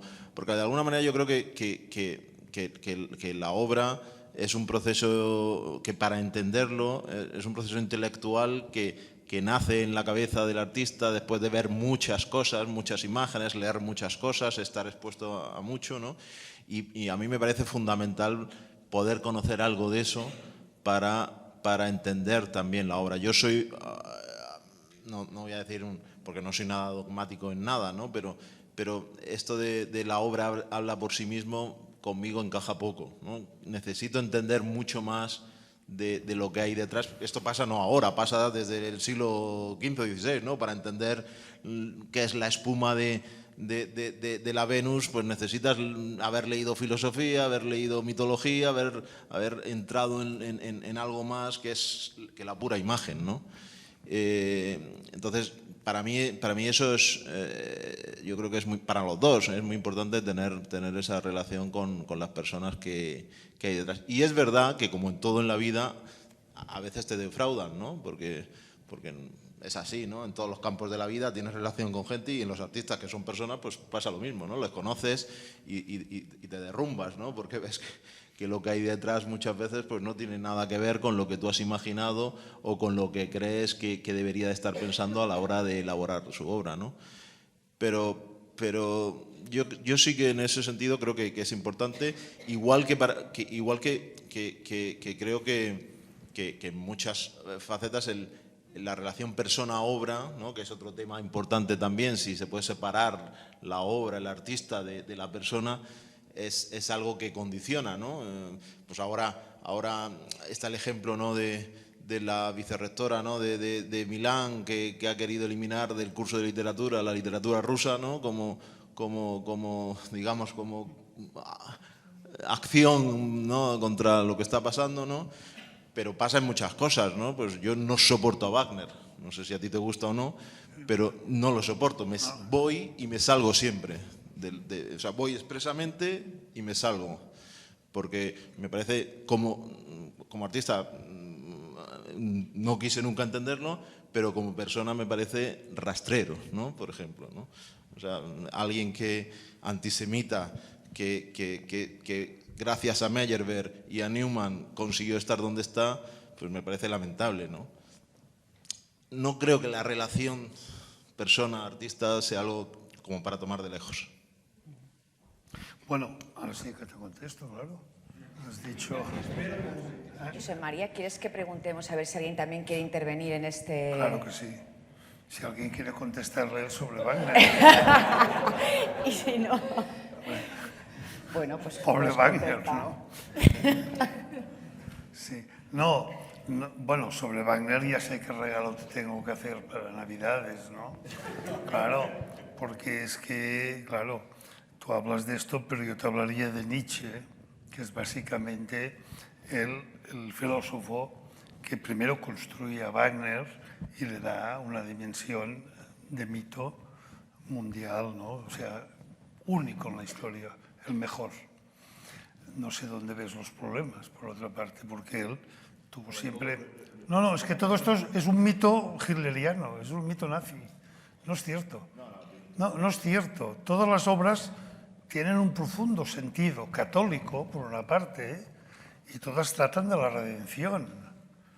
Y evidentemente, en la redención, pues no me parece una música, bueno, yo lo considero grande, de los grandes. Y esto que medía 1,57, no sé si lo sabías, era un enano. Bueno, casado con la hija de Schumann, con Clara, y una persona. Entonces, el diálogo entre Nietzsche y Wagner es muy interesante. Y ahora ha aparecido un libro del norteamericano que habla del wagnerismo para poner un poco de claridad en estos asuntos, porque yo lo considero que aprovechar de decirle que es un antisemita, no él, toda la sociedad es antisemita. Toda la sociedad es antisemita. Es que vamos a hablar claro, ¿no? Es decir, hay un antisemitismo en la sociedad europea absoluto, hasta llegar a extremos tan bestias como lo que hizo, como la Shoah, ¿no? El Holocausto. Sí, pero yo no iba tanto a la parte artística, sino a la parte personal, ¿no? Porque cuando lees las cartas suyas a Schumann, por ejemplo, pues se hace comentarios relacionados con Meyerbeer, que le apoyó en París totalmente, o con Newman, que gracias a él tuvo una carrera final importante, ¿no? Y además hace referencias a sus temas más vinculados a ellos. No valoro su obra porque, como te digo, me niego a valorarla, ¿no? Pero o sea, otra vez entramos en esto. Tú te interesa mucho la persona como artista, parece ser, o os interesa mucho. A mí me interesa la obra en sí mismo. Porque la obra, primero, la obra pictórica, porque ahora hemos introducido la música, pero hablando, el arte, este que estamos viendo más o menos, es mudo. Es el único arte mudo que existe. Los demás tienen o músicas o palabras, o se puede leer, o tal. Pero es que el que construye la obra es el espectador que la mira. Y cada uno verá cosas distintas. Con lo cual, el arte mudo, mira cómo se manipula. Bueno, pues yo no quiero manipularlo. Y por cierto, mi colección, con toda humildad, si miras los nombres, no son malos nombres. Creo. No sé si te has fijado en los nombres. Creo que no. Hablo de mi colección contemporánea, la que está aquí.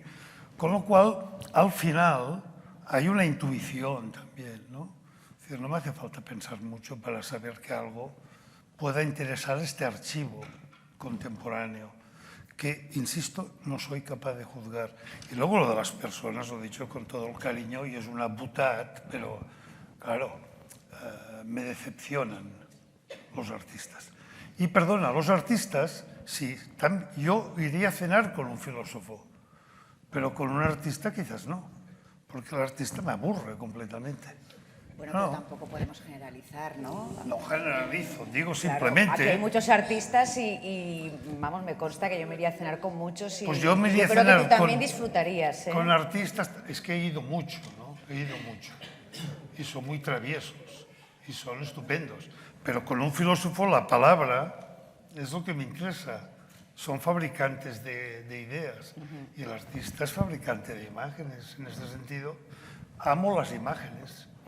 ¿Alguien quiere intervenir? Yo aquí veo artistas estupendos que si quieren comentar algo... Bueno, puedo comentar, pero... Es que es lo que nos gustaría, ¿sabes? Que... Tengo la sensación de que a los artistas les encantaría irse a cenar. A ver lo que pasa, a ver lo que pasa. Estoy seguro, yo también, ¿eh? Así que esta noche no tengo cena. Los artistas que quieran cenar conmigo están invitados. No, lo estábamos pensando, no sabíamos. No lo teníamos muy claro. No, pero a ver, aparte de ser una opinión respetable, por supuesto, hay una parte que yo por lo menos comparto, que es la del arte mudo. Soy pintor, más mudo es imposible. Entonces, ese tipo de interpretación, yo a veces desearía no tener que hablar con nadie de mi obra, y lo vivo así. Lo que pasa que, bueno, luego somos personas y nos interesan las personas, ¿no? También. Pero bueno, es diferente. Pero ahí te doy... Es que he dicho que como persona yo ceno. Sí, no, pero bueno, la persona, según qué Pero tipo de con un personas. mudo no tengo... Bueno, también ceno con mudos, pero no... No, lo digo con un cariño especial. No, de hecho no íbamos a... Hemos hablado porque Reyes nos ha mirado, pero en realidad no nos sentíamos para nada aludidos, ¿no? Aludidos, era... Pero me ha gustado, claro, que el concepto de mudo de tu obra y de todas las obras, excepto del arte sonoro, obviamente, y todo lo que tenga que ver con cualquier cosa donde haya sonido, pues tiene, este es tu producto, ¿no? Este es tu obra, ¿no? De hecho, hay una parte, además, en la que tenemos la gran dificultad, que en los medios que nos movemos se nos obliga a hablar. Entonces, es muy complejo porque no somos escritores, no somos filósofos y a veces tenemos simplemente vagas ideas de lo que hacemos, porque lo miramos y lo vemos como espectador, no como realizador muchas veces, porque cuando estás enfrente de la obra, la relación es otra, es muda y viene de otro sitio que no sabemos ni siquiera lo que es. Y cuando te obligan a hablar continuamente, pues es complicado. Por eso voy a dejar de hablar ya.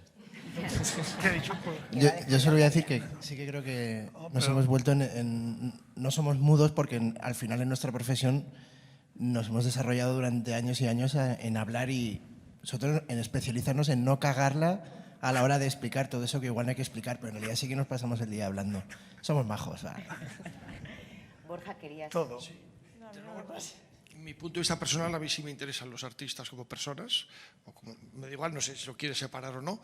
Me interesa conocerles no solo yo, sino que me interesa que aquella gente a la que intento meter dentro del mundo del arte y llevarles a ferias, a galerías, intento que conozcan a los artistas, vayan a sus estudios o incluso, como en el caso de Nico, sentarles en una galería con su trabajo alrededor y obligarle a levantarse y a explicar su trabajo a gente que no conoce su trabajo para que, bueno, pues en un montón de... Su trabajo está a la vista.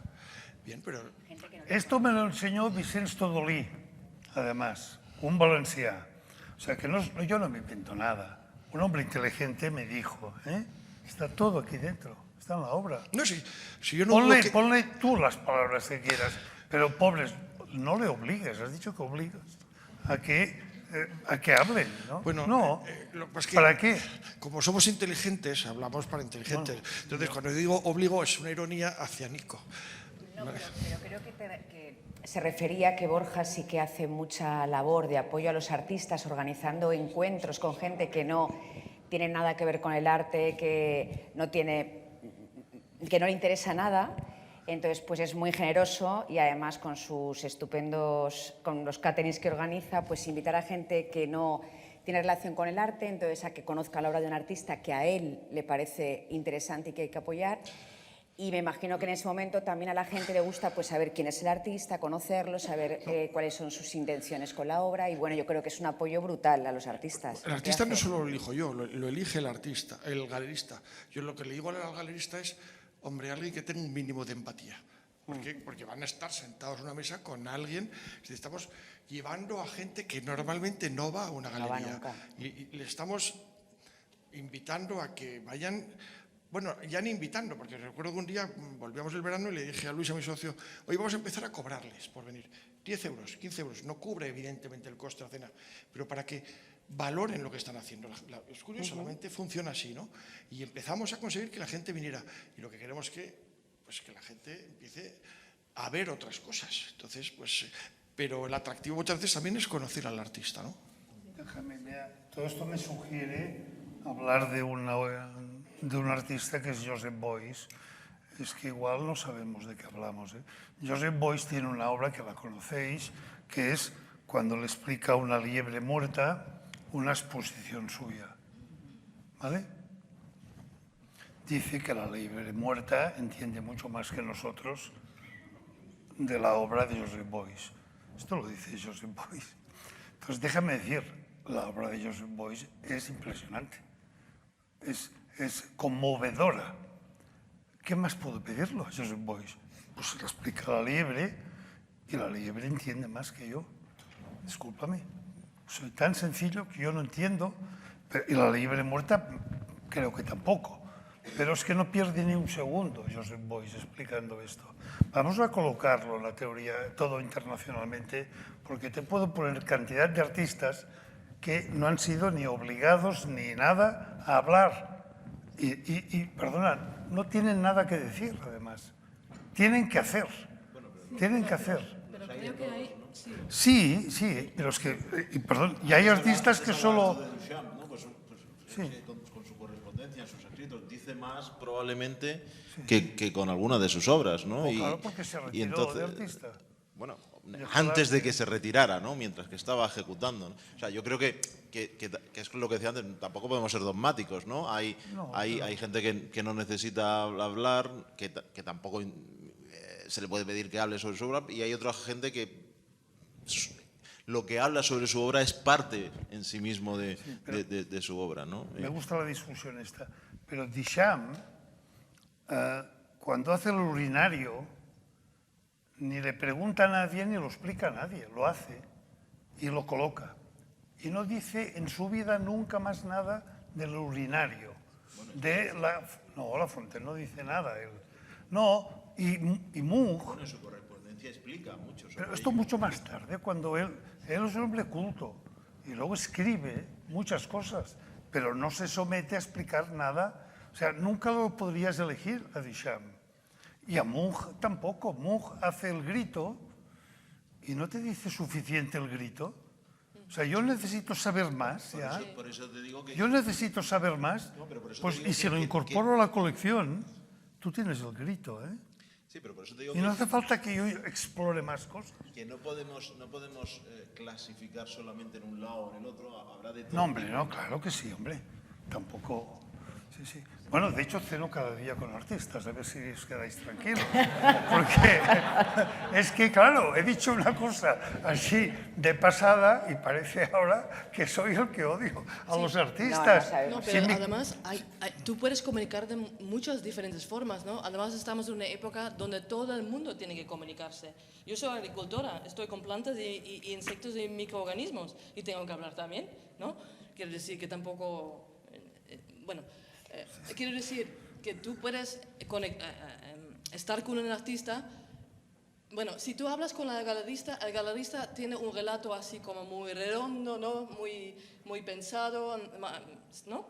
Lo explica súper bien. Y luego con el artista lo que yo no busco es un relato racional perfecto en el artista.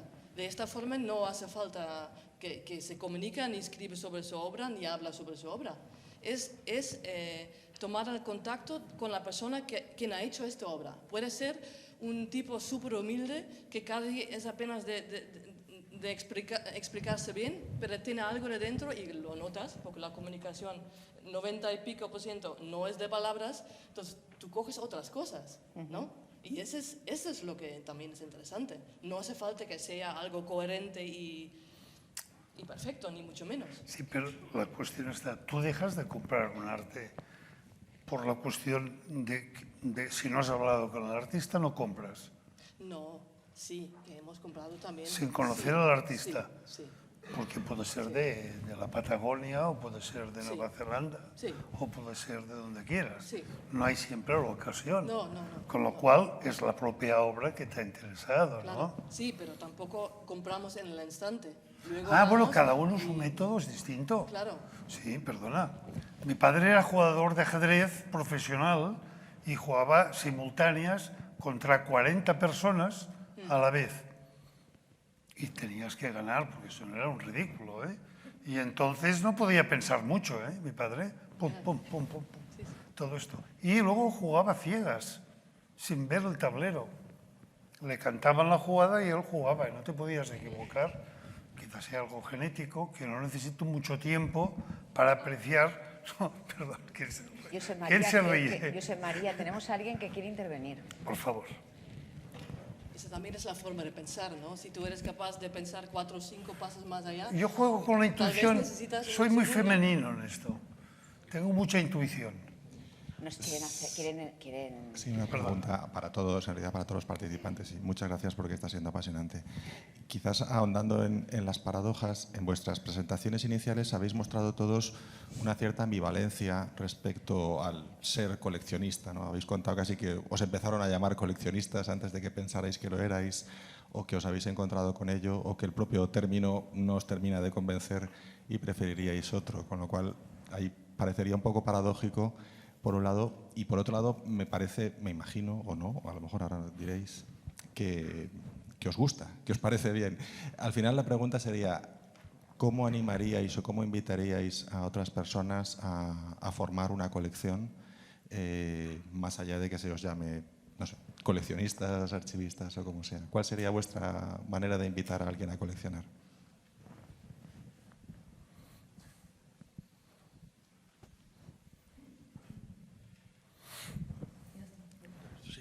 Bueno, no lo sé. Nosotros, desde luego, yo lo que hago, lo que intento es animar a la gente a que vaya, que entre a las galerías, que vea y que compre contra criterio personal, que compre lo que le gusta cuando empieza y que luego ya vaya equivocándose o tomando las decisiones. Pero bueno, lo primero es empezar. Es que hay mucha gente que no quiere, que le da miedo entrar en galerías de arte.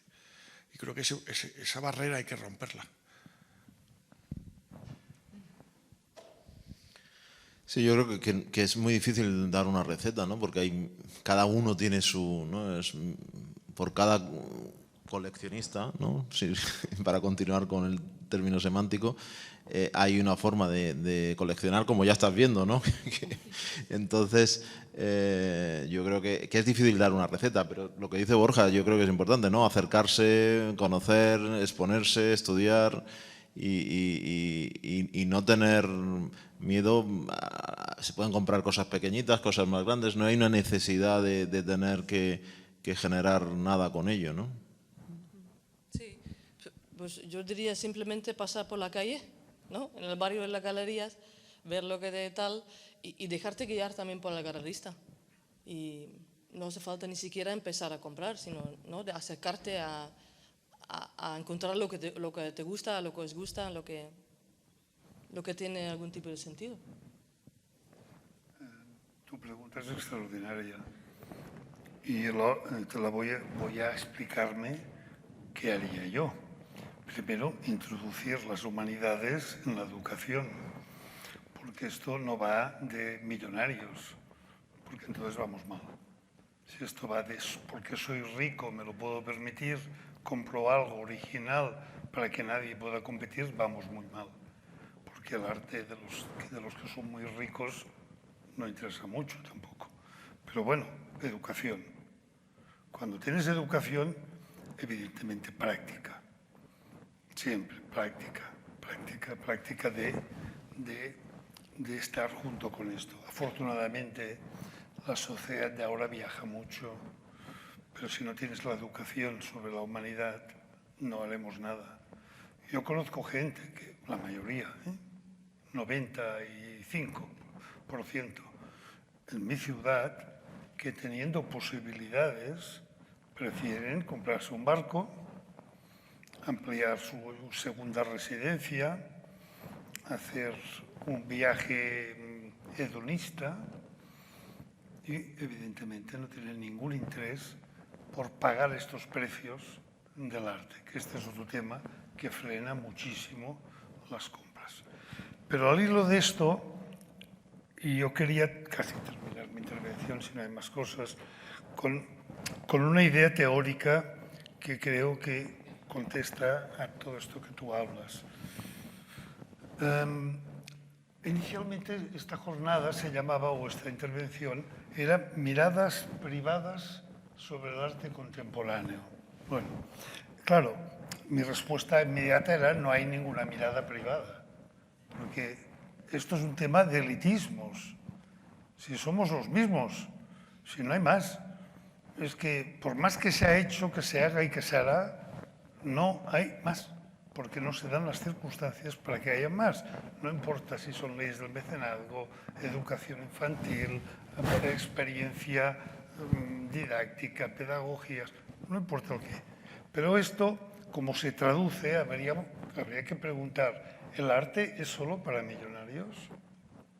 Esta es la gran cosa. Con lo cual, yo creo que está bajo sospecha, no solamente en la cuestión de cómo accedo a una obra que es muy superior a mi sueldo. Hoy veía obras aquí magníficas, perdona, pero claro, que la gente sabe lo que gana, ¿no? Entonces empecemos por aquí, miremos la pirámide de sueldos, la pirámide de riqueza, sus intereses alternativos y lo que prefieren. Y luego, claro, hay un tema que es el que me va a llevar a la teoría de lo que pasa. Y yo creo que el arte puede verse de dos maneras, solo que los galeristas están en los dos sitios, ¿eh? O sea, no expulso a galeristas, porque esto va a cambiar. El arte se puede ver como propiedad privada o pública, pero se puede ver como experiencia. La cuestión del arte como experiencia es la tendencia actual.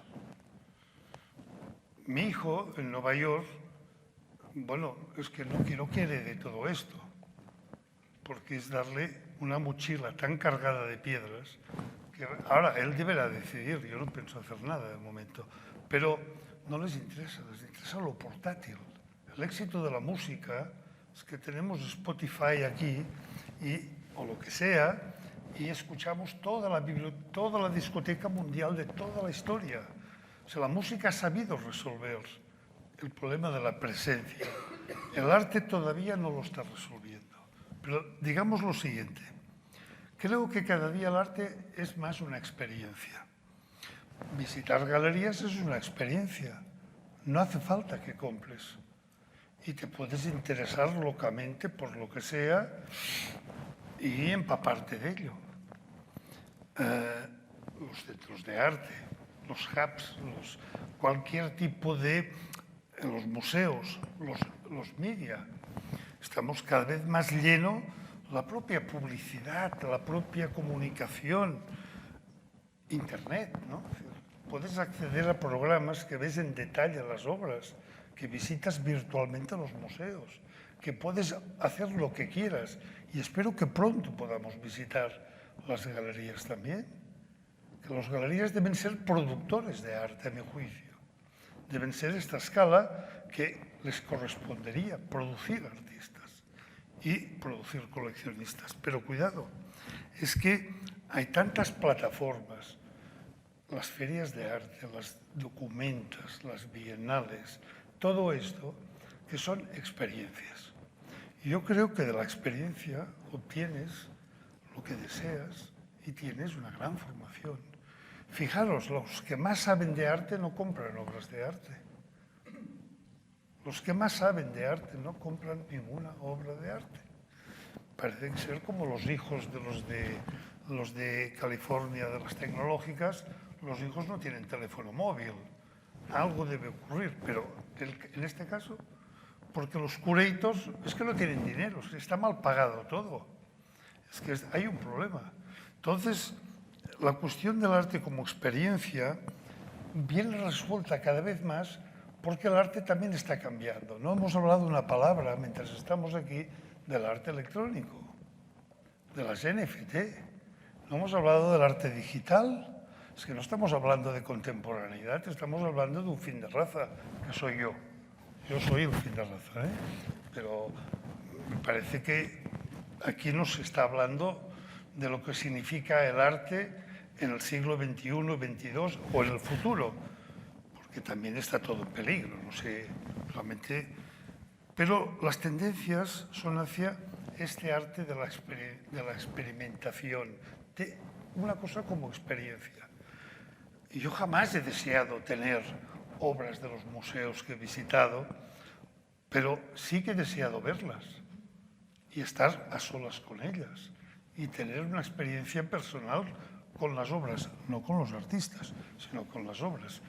Porque difícilmente me voy a encontrar perdón, a Velázquez paseando con un bastón por el Museo del Prado. Me encontraré con la obra y probablemente no le podré decir nada, pero hablaré con él.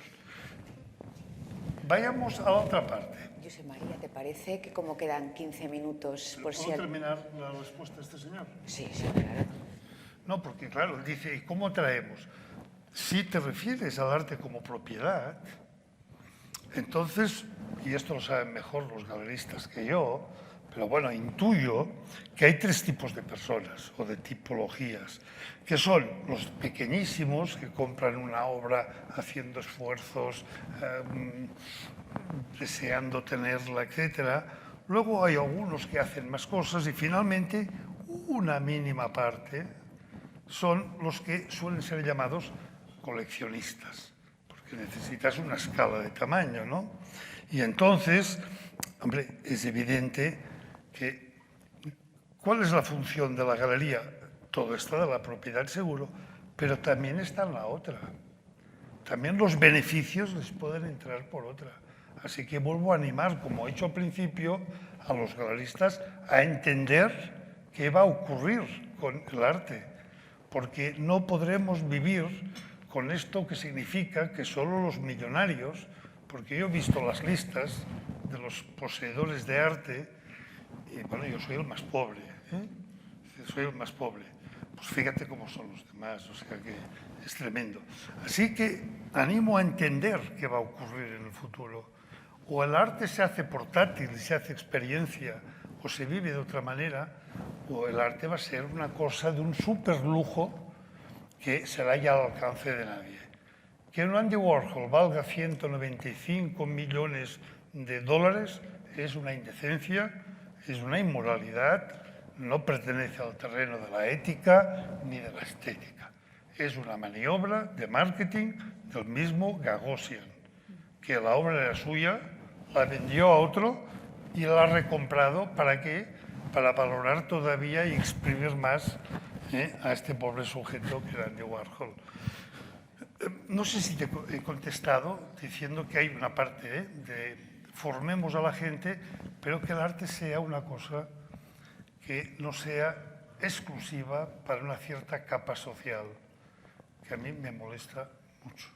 No debería serlo, y la verdad que las galerías hacemos un esfuerzo grande y Abierto Valencia, pues el hecho de abrir todos a la vez pues es para que se nos oiga mucho y que las galerías, la gente conozca el trabajo que hacemos, porque hay mucha gente que no sabe ni lo que es un galerista.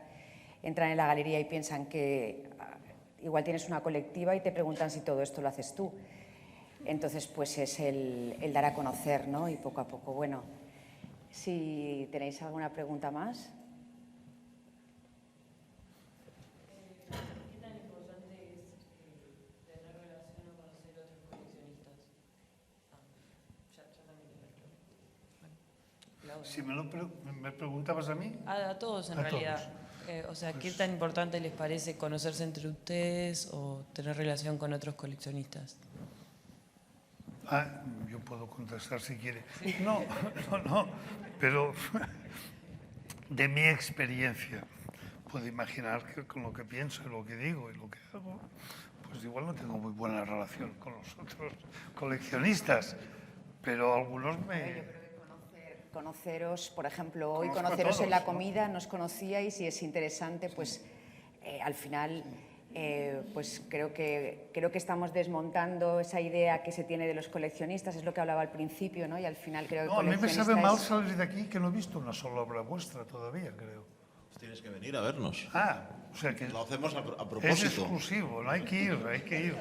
Porque tampoco sé exactamente, cuando habláis de esto, qué significa. Él ha pasado unas imágenes interesantes, muy interesantes, ha sido... Pero bueno, vendré, si me invitáis. Yo pienso que no hay dos coleccionistas iguales, que esto es cierto, y más en países como el nuestro, que hay un común denominador, que todos proceden de cierto dinero. Esto es evidente. No conozco ningún pobre que tenga una colección, Oh, no os riáis. El día que los pobres coleccionan arte, pues entonces hablaremos con mucha tranquilidad. Sí, el arte como experiencia. Trabajad esto, que ganaréis más dinero, ¿eh? Porque es amplificar a todo el mundo, es democratizar. Esto está demasiado cerrado. Y bueno, abriros porque tenéis muchos negocios que hacer. Pero bueno, perdona, no sé si he contestado. Y es muy atractivo conocer gente distinta. Porque, ya digo, no hay ni dos iguales, ni dos que llegan por el mismo camino. Y el mío es un caso extraño, porque es un caso estrictamente cultural desde pequeño. O sea, lo mío es una cosa increíble, porque no... Bueno, dices tú que también coleccionabas a los 20 años, ¿no? Compré la primera cosa. Con 16. Bueno, casi me ganaste. Pero tú que hablabas de la educación, Borja nos comentaba, porque dices, ¿cómo llegas a eso? Pues también porque en tu familia, ¿no?, había un interés por el arte, por la literatura, entonces al final pues tú lo has mamado, ¿no? Por eso hablábamos que la educación es muy importante. Cada uno es diferente, en mi caso, efectivamente. Sí, vale. En mi caso, sí, efectivamente, mi madre ha coleccionado, le empezó siempre a coleccionar cosas y he vivido esto, lo he mamado desde niño, ¿no? Pero entonces no me sorprende en un momento dado. Pero cada uno somos distintos. Yo agradezco el privilegio de haber podido vivir esto, ¿no? Sí, pero bueno. Bueno, pues si tenéis alguna pregunta más, podríamos estar, como veis, hablando hoy de muchísimos temas. Y si queréis una pregunta más, y si no, pues creo que podemos encontrarnos otro día, ¿no?, y seguir hablando cuando todos visitemos las colecciones y nos conozcamos más. Muchísimas gracias. De verdad, ha sido para mí un súper placer.